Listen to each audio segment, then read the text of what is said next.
Universidad Autónoma de México, Facultad de Ciencias Políticas y Sociales. Los derechos fundamentales en la Constitución de 1917. El estudio de los derechos fundamentales en cualquier ordenamiento jurídico concreto debe tomar como punto de partida una serie de conceptos de carácter general que nos permitan avanzar de la forma más rigurosa y precisa posible. Por ello, se abordarán algunas de esas cuestiones generales que no deben limitarse a aspectos estrictamente jurídicos, sino que a estos hay que agregar consideraciones de carácter sociológico a fin de poner el estudio de los derechos fundamentales en un contexto más amplio.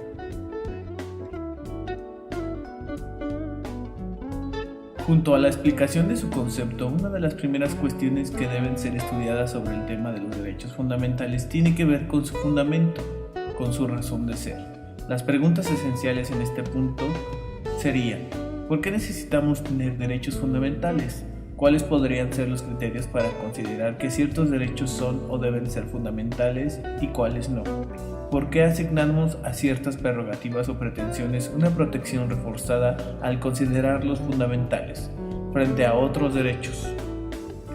Las preguntas anteriores pueden ser contestadas desde varios puntos de vista. El más próximo a los estudios de carácter estrictamente jurídico diría que son derechos fundamentales aquellos que están consagrados en la Constitución, es decir, en el texto que se considera supremo dentro de un sistema jurídico.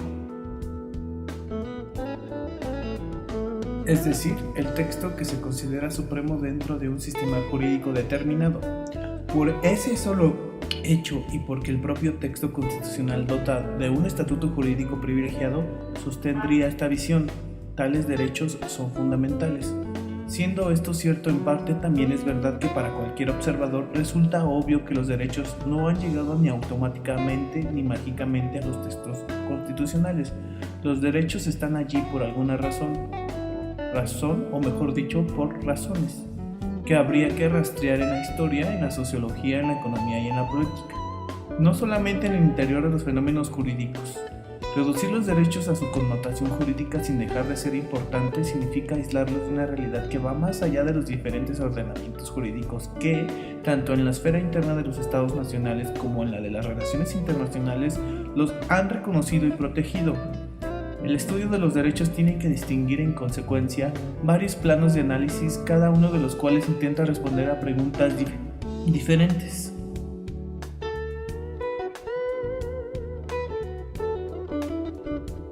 Otra cuestión de orden conceptual tiene que ver con la denominación misma de los derechos fundamentales que se han elegido para el título de esto. Los derechos fundamentales, las garantías individuales y los derechos humanos. Creo que es importante justificar la elección del término, así como explicar por qué no se optó por otro más clásico como el de garantías individuales y sociales, o uno más extendido y conocido como el de los derechos humanos. Los conceptos de derechos fundamentales, garantías individuales y sociales y derechos humanos no son equivalentes, ni se pueden utilizar indistintamente. Desde luego, es la Constitución la que utiliza en el encabezado de su primera parte el término garantías individuales, al que se apega la mayor parte de la doctrina mexicana. Sin embargo, no lo consideraremos el más adecuado porque, como ha demostrado en muchos de sus trabajos Héctor Fix Zamudio, el concepto de garantía no puede ser equivalente al de un derecho. La garantía es el medio, como su nombre lo indica, para garantizar algo, hacerlo eficaz o devolverlo a su estado original en caso de que haya sido tergiversado, violado, no respetado. En sentido moderno, una garantía constitucional tiene por objeto reparar las violaciones que se hayan producido a los principios, valores o disposiciones fundamentales. Luigi Ferrajoli señala que la garantía es una expresión del léxico jurídico con lo que se designa cualquier técnica normativa de tutela de un derecho subjetivo. Si quisiéramos utilizar un símil de derecho privado, podríamos decir que no es lo mismo el contenido de una obligación, por ejemplo, la obligación de entregar un bien objeto de un contrato de compra-venta, que la garantía mediante la cual las partes acuerdan hacer efectiva esta obligación en caso de incumplimiento. De hecho, en el derecho privado existen diferentes tipos de garantías que se establecen para asegurar el cumplimiento de una obligación. Hay garantías reales y garantías personales. Cuando llamamos garantías individuales a los derechos fundamentales, es como si en el derecho privado se confundiera la obligación surgida del contrato con la hipoteca que se constituye para garantizar su cumplimiento. Ha sido precisamente Luigi Ferrajoli quien con mayor agudeza ha explorado los alcances del concepto garantía, partiendo de la idea de que no es lo mismo que el derecho fundamental. Para Ferrajoli, las garantías en una primera acepción serían las obligaciones que derivan de los derechos. De esta forma puede haber garantías positivas y garantías negativas. Las primeras obligarían a abstenciones por parte del Estado y de los particulares en el respeto de algún derecho fundamental, mientras que las segundas generarían obligaciones de actuar positivamente para cumplir con la expectativa que se derive de algún derecho. Estos dos tipos de garantías pueden subsumirse en lo que él mismo llama las garantías primarias o sustanciales, que son distintas de las garantías secundarias o jurisdiccionales. Las garantías primarias son precisamente las obligaciones o prohibiciones que corresponden a los derechos subjetivos establecidos en algún texto normativo. Por su lado, las garantías secundarias son obligaciones que tienen los órganos judiciales de aplicar la sanción o declarar nulidad cuando constaten en el primer caso actos ilícitos y en el segundo actos no válidos que violen los derechos subjetivos y por tanto violen las garantías primarias.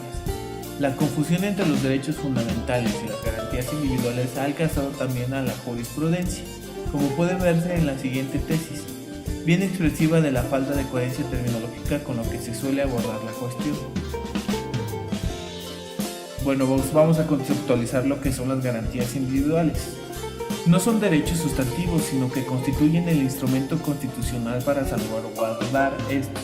Las garantías individuales que se encuentran consagradas en los artículos 14 y 16 constitucionales, como lo son la del debido proceso y la de fundamentación, motivación en todo acto de autoridad, como su nombre lo indica, garantizan la aplicación de la ley en cuanto a los procedimientos seguidos ante tribunales con el objeto de proteger la integridad física, la libertad y los bienes, siendo estos los derechos fundamentales del gobernado, entre otros.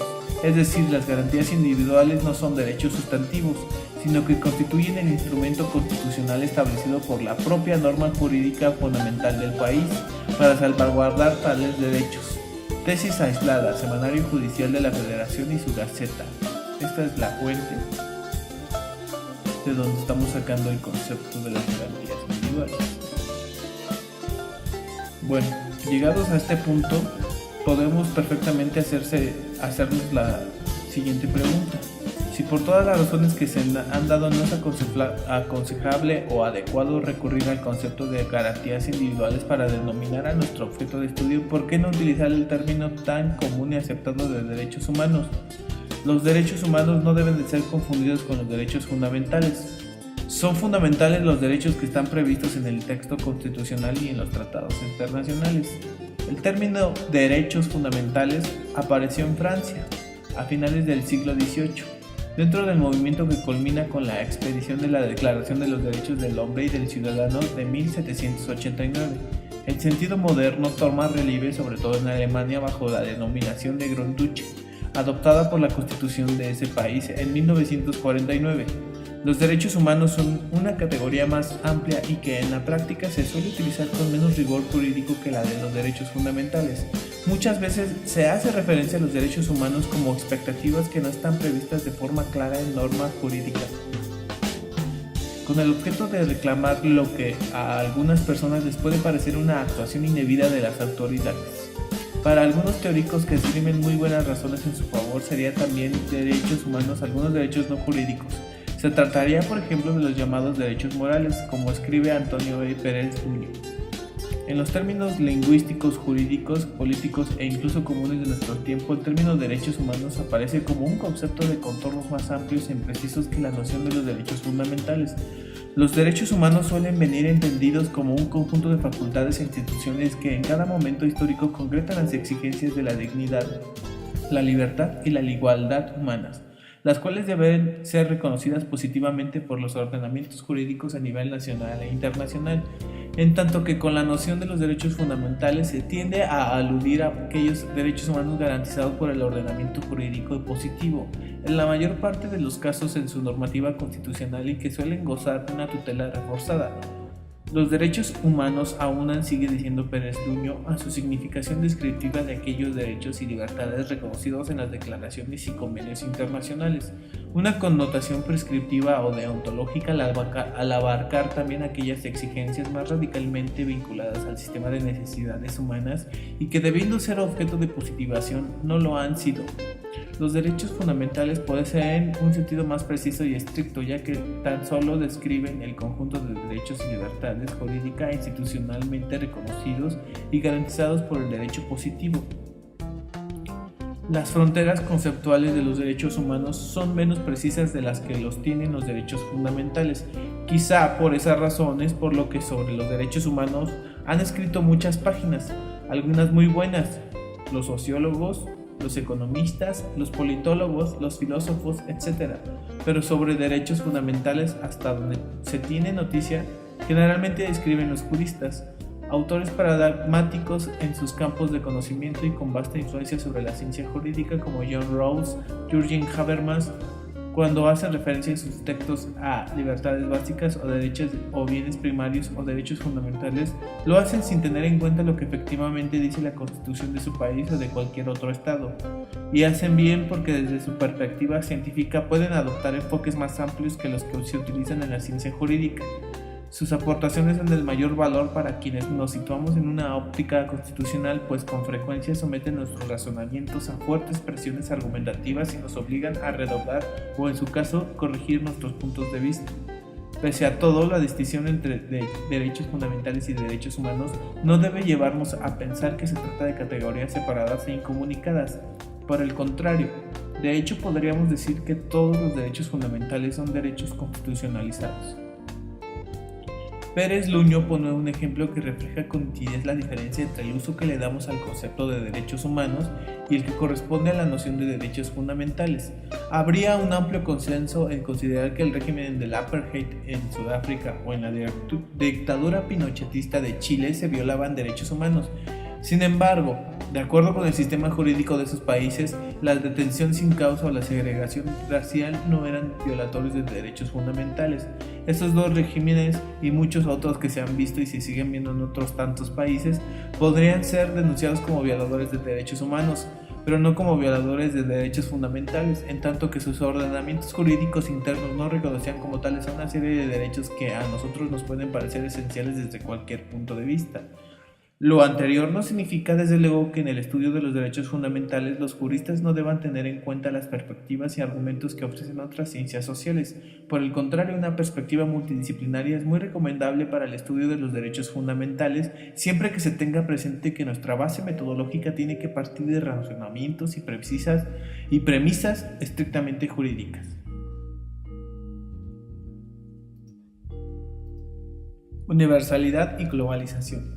La ciencia del derecho constitucional y dentro de ella la teoría de los derechos fundamentales no puede seguir operando sobre la presuposición de que su único referente territorial es el Estado-nación. La globalización, ese fenómeno complejo y muchas veces poco entendido, tiene un impacto indudable en las funciones que desarrolla el Estado constitucional. Una teoría de los derechos fundamentales que no se haga cargo de que la atmósfera natural del constitucionalismo, que es el Estado-nación, está atravesando por una etapa de cambio profundo, será una teoría necesariamente incompleta y miope. La globalización no tiene significados meramente mercantiles o comerciales, por el contrario, contiene implicaciones y consecuencias de primera magnitud para el derecho en general y para el Estado constitucional en concreto, para la división de poderes, para la forma de ejercer el control de constitucionalidad con respecto a la concepción y protección de los derechos fundamentales, sobre la distribución territorial del poder, sobre los emergentes poderes privados carentes hasta ahora de regulación, etc. No se trata, hasta donde alcanzo a ver, de prescindir de la forma de organización basada en los estados nacionales, sino más bien de comprender que el Estado se enfrenta a nuevos retos y que en esta etapa le toca jugar un papel distinto al que ha tenido hasta ahora asignado. El Estado no desaparece, pero la centralidad que ha venido ocupando en los últimos siglos se ve desplazada en favor de un movimiento en una doble dirección. El Estado se ve desplazado por instituciones supranacionales que se encargan de proteger los derechos que van más allá de las fronteras, o cuya tutela concierne no a un régimen político en lo particular, sino a un dispositivo institucional de carácter supranacional. la prevención o el castigo al genocidio, el apartheid, las segregaciones masivas, etc. Pero también se ve rebasado por las administraciones locales, por las autoridades municipales, regionales o de barrio que se encuentran cerca del ciudadano y adquieren un papel protagónico en el diagnóstico y solución de los problemas más inmediatos. El Estado-nación se ve rebasado en ambas direcciones, hacia arriba y hacia abajo, y queda a cargo de los enlaces entre los dos nuevos niveles relevantes de gobierno. Una de esas direcciones parece dar cuenta del proyecto cosmopolita que entiende que frente a la globalización, la economía y la transnacionalización de los retos para el futuro de la humanidad, hay que responder con un pensamiento y una acción política que de la misma forma sea capaz de rebasar las fronteras y ponerse frente a los nuevos poderes. Por otro lado, el movimiento hacia abajo estaría en la línea de dar cobertura a los movimientos reivindicadores de la identidad, pues entienden que es necesario mantener vivas algunas tradiciones y que la mejor forma de convivencia es la regida por el autogobierno. Por supuesto, se trata de un modelo en ciernes, que habrá de ser discutido y precisado, examinado caso por caso y no creando recetas generales que simplemente no pueden dar cuenta de una realidad compleja y abrigada que es con la que tienen que operar nuestros contemporáneos estados-nación. Una propuesta muy seductora e inteligente es la que ha construido Luigi Ferrajoli sobre la posibilidad de avanzar hacia un constitucionalismo mundial o global, como se prefiera. Frente a la globalización, el pensamiento jurídico parece estar ante el desafío de encontrar alternativas para el agotamiento paradigmático de sus principales modelos teóricos y analíticos, pues tal es la intensidad del impacto producido por todas esas transformaciones en sus esquemas conceptuales, en su presupuesto epistemológico, en sus métodos y sus procedimientos. Desde luego, la globalización tiene un impacto también en las teorías de los derechos fundamentales. Así pues, en el contexto actual de los ordenamientos constitucionales deben tener cláusulas de apertura hacia el derecho internacional, hacia el derecho de otros países, incluyendo entre ellas, por ejemplo, las reglas de recepción y ejecución de las sentencias de los tribunales internacionales de derechos humanos. En buena medida, el postulado de la universalidad de los derechos nos obliga a reflexionar sobre el sentido de la globalización. Si los derechos son en verdad universales en el sentido de pretender tutelar universalmente a todas las personas, entonces se hace necesario construir instituciones globales para hacer realidad este postulado.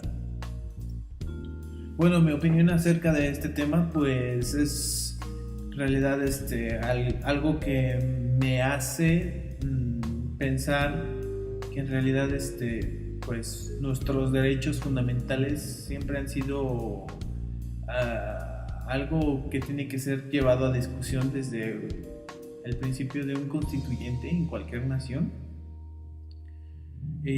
También podemos agregar que los derechos fundamentales han sido siempre tomados de una forma muy ambigua por los estados y que son realmente llevados a la práctica de una manera que siempre van a ser a conveniencia de la élite que va a gobernar ese país, desde mi punto de vista.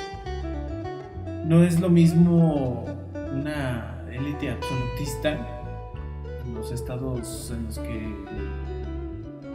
el soberano es por encima de la población.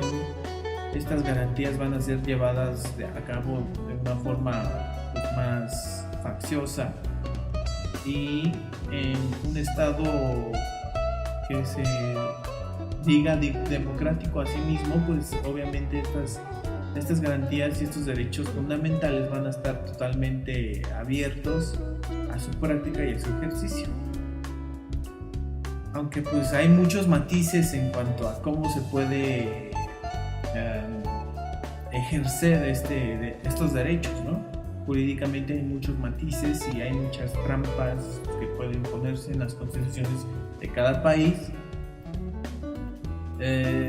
No estoy en contra de su universalidad ni en la globalización que se pretende o se está llevando a cabo, aunque hay, a la par de este fenómeno globalizador, hay un fenómeno de desglobalizador por la evidente fractura del sistema mundial, del sistema de equilibrio de poder, porque hay potencias que van en declive y hay potencias que están emergiendo. En este caso pues estoy hablando de Estados Unidos y su contraparte, que serían los BRICS, ¿no?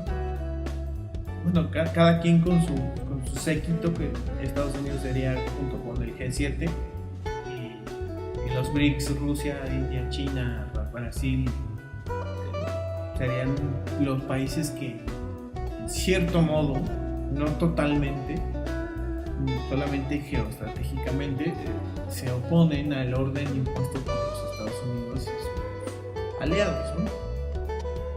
Entonces, mi opinión al respecto de la universalización de los derechos humanos y de los derechos básicos, fundamentales, etcétera, es que este tema no siempre, pero en la mayoría de los casos en cuanto a los órganos supranacionales que irónicamente pues se encuentran en Estados Unidos, pues han sido utilizados de manera facciosa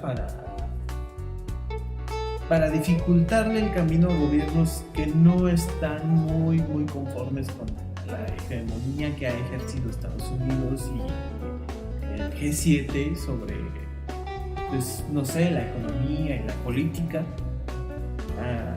Hay ejemplos así clarísimos y contundentes como los de Venezuela o como los de Cuba, donde estos organismos supranacionales y estas organizaciones no gubernamentales, ONGs, han metido su influencia para hacer parecer a estos gobiernos que no respetan derechos humanos, ¿no? Que violan sistemáticamente derechos humanos, entre comillas, ¿no? A mí me parece muy cuestionable y me parece también que debemos hacer un análisis muchísimo más profundo y sistemático, porque creo que estas instituciones supranacionales, la construcción de un modelo universal de los derechos humanos, están siendo utilizados de una manera facciosa para ejercer control y poder sobre de un país que a lo mejor no quiere o no está sometiéndose al orden que establece una potencia hegemónica, ¿no? Entonces, pues yo creo que siempre han sido un punto de discusión muy controversial la aplicación de estos derechos y sobre todo quién los va a aplicar y quién es la autoridad máxima o suprema para ejercer una sanción a tal o cual país o estado para saber si realmente se están violando los derechos humanos o son una serie de circunstancias las que están llevando a la violación de derechos humanos, pero no por parte del Estado, ¿no? Por ejemplo, lo que sucede en Siria en este momento, pues no me parece lo que pueden pensar los medios occidentales, es que el propio presidente de Siria es el que está atacando su población, etcétera, etcétera, pero también uno analizando un poquito más detalladamente, uno se da cuenta que pues es una manipulación propagandística, ¿no? Porque en realidad pues el presidente Assad, a pesar de que sí tenía un amplio sector de su población en oposición, pues podemos decir enfáticamente, sin poner el matiz de poner en duda sus instituciones electorales, pues ganó democráticamente la presidencia, ¿no? Entonces eso no lo podemos poner a discusión y más aún pues teniendo también los problemas que tenemos aquí en México de legitimidad del Ejecutivo por tantos cuestionamientos que se les han hecho en cuanto a la legitimidad de los comicios aquí en México. Yo creo que es muy difícil hacer un juicio de valor sobre quién es legítimo y quién no, y es algo que a mí me incomoda mucho que los medios occidentales hagan juicios de valor sobre algo que no se conoce a profundidad, no se conocen los procesos internos de los países. Y por ejemplo, pues toda esta problemática de violencia que se ha dado en Siria y dentro del Medio Oriente se ha utilizado como una propaganda en contra de gobiernos que claramente y evidentemente no están conformes con la hegemonía estadounidense y occidental dentro del Medio Oriente. Y creo que el asunto de los derechos humanos se utiliza de manera facciosa en casos puntuales como este para atacar la legitimidad de un gobierno. y se utilizan también para propaganda y para manipulación. No estoy en contra de todos estos derechos de su universalización, pero creo que nos falta muchísimo como civilización moderna llevar a cabo un marco institucional y jurídico que realmente ejerza ese poder de realmente sancionar a quien realmente esté violando los derechos humanos de su población o de alguien en general, ¿no? Me parece que es algo que tenemos que trabajar muchísimo y que el ser humano es uno de los grandes retos para la humanidad en este siglo XXI. Bueno, pues eso sería mi análisis en cuanto a este tema. Espero no haberlos aburrido mucho y les mando un saludo a todos mis compañeros de El Suayet y pues que estén muy bien.